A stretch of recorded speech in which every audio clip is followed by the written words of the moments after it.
Assalamu alaikum. On continue avec la collection J'apprends ma religion, qui aide les enfants à vivre et à grandir à travers les principes et les valeurs de notre religion. Ça les aide aussi à s'éveiller à la conscience des éléments fondateurs de notre spiritualité. Et le livre d'aujourd'hui s'intitule Merci Allah. Alhamdulillah. Suivez avec moi.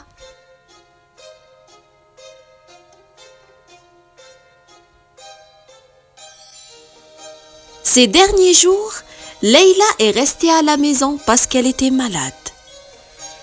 Elle se sent beaucoup mieux aujourd'hui, mais maman insiste pour qu'elle reste au lit encore quelques jours.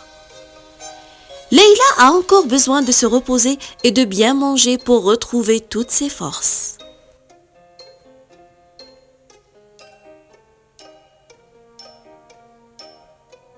Le problème, c'est que Leïla s'ennuie. Elle n'aime pas trop manger et elle déteste prendre ses médicaments.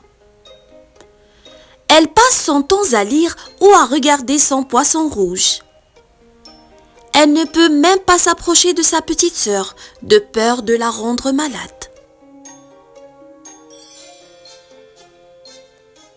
Mais cet après-midi, Leïla a une belle surprise. Sa tata Amel vient lui rendre visite. Leïla est très contente de la voir. C'est sa tata préférée. Elle l'embrasse et lui fait un gros câlin.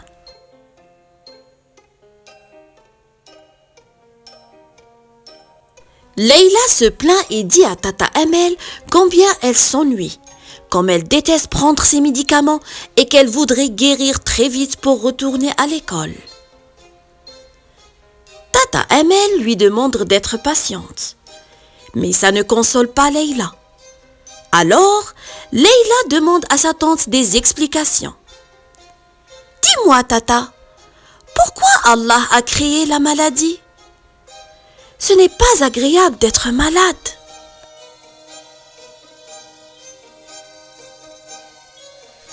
Tata Amel sourit et répond. « Tu sais, Leïla, il y a une raison à chaque chose. Allah ne nous fait pas tomber malade pour nous embêter. Il fait ça pour que nous comprenions l'importance de la santé. Si tu tombes malade, c'est pour que tu saches que parfois, ton corps a besoin de se reposer et de reprendre des forces. C'est comme l'homme qui, dans le désert, a très soif. Il ne se rend compte de l'importance de l'eau que lorsqu'elle vient à lui manquer cruellement.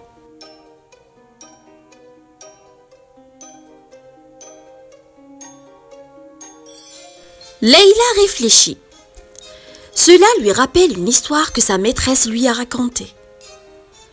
Une petite fille, Fatima, avait eu un bol de soupe pour le déjeuner. Elle n'aimait pas la soupe. Alors elle dit à sa maman « Je n'aime pas cette soupe et je ne la mangerai pas. » Et elle laissa la soupe sur la table. Sa maman lui dit alors « D'accord, dans ce cas, ce soir, je te cuisinerai une soupe délicieuse. » Après le déjeuner, Fatima aida sa maman à planter des graines dans le jardin pour avoir de belles fleurs. Elles travaillèrent jusqu'à la tombée de la nuit, puis elles rentrèrent à la maison pour le dîner.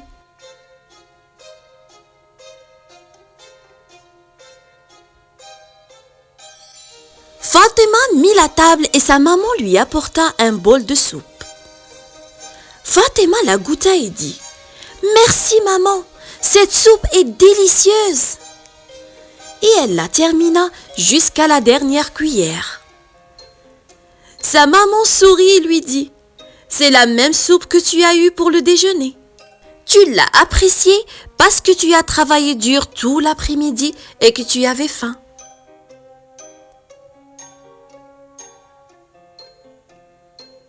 Leïla dit alors « J'aime cette histoire car elle est pleine de leçons. Elle montre qu'on n'accorde de la valeur aux choses que quand on a vraiment besoin. La maladie sert donc à nous rappeler que la santé est très importante et qu'il faut en prendre soin. » Tata Amel lui répond « C'est bien Leïla, tu as compris. Si on n'appréciait pas la valeur des choses, on ne remercierait pas Allah pour tout ce qu'il nous a donné. Tu dois donc remercier Allah de t'avoir donné la santé et des forces.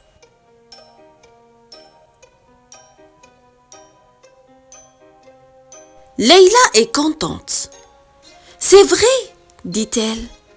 À partir de maintenant, je vais essayer de m'en rappeler et de remercier Allah.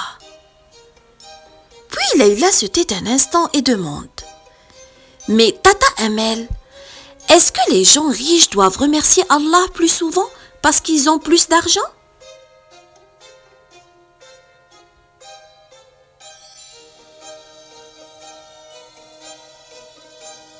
Sa tante lui répond: Tu crois que la richesse est la meilleure chose qu'Allah donne? Je ne sais pas. Je pense que oui, répond Leïla.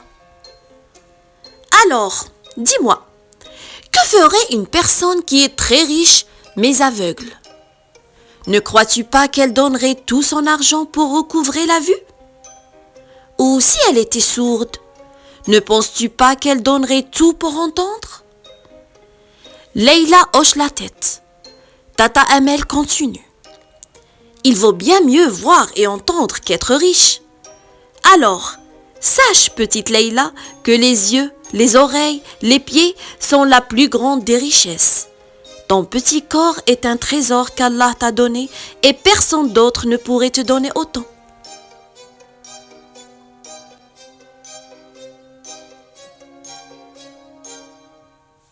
Leïla s'écrie alors: Donc je suis très très riche? Tata Amel répond: Oui, tu l'es. Donc, tu dois remercier Allah très souvent pour cela. Leïla est très contente car elle a compris beaucoup de choses grâce à sa tante. À partir de maintenant, je ne me plaindrai plus. Je serai reconnaissante envers Allah.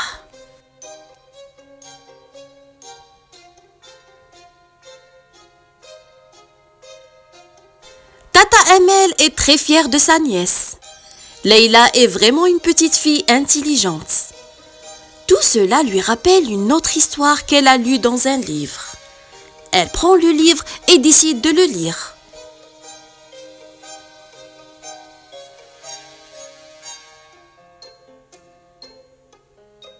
Il était une fois un marchand qui avait passé sa journée à vendre ses produits dans les villages voisins.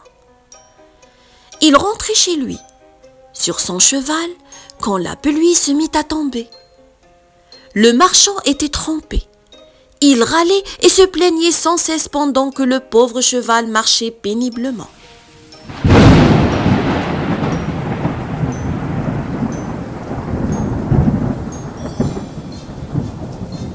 Le marchand se dit: Cette pluie n'avait rien de mieux à faire que d'attendre que je prenne la route pour tomber. Il pénétra alors dans une forêt sombre et dense, quand soudain, un bandit surgit devant lui. Il pointa son arme vers le marchand et appuya sur la gâchette. Par chance, le pistolet ne fonctionna pas à cause de la pluie qui avait mouillé la poudre. Le marchand en profita pour se sauver et fit galoper son cheval autant qu'il put.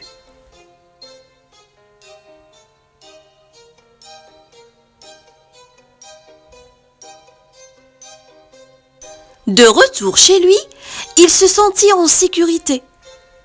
Il s'agenouilla et tendit les mains vers le ciel, puis il dit: Seigneur, j'ai eu tort de me plaindre de la pluie. S'il avait fait beau, je serais mort. C'est toi qui sais ce qu'il y a de mieux pour moi. Je t'en prie, pardonne-moi. À partir de ce jour, le marchand ne se plaignait plus jamais.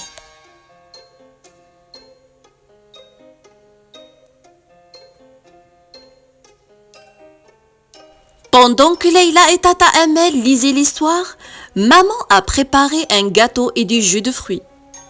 Miam! Leïla adore les gâteaux, surtout au chocolat.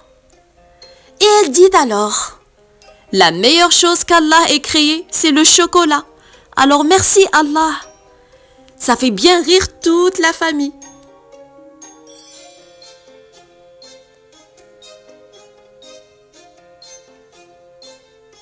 Il se fait tard.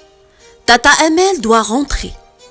Mais Leïla est contente d'avoir autant de choses.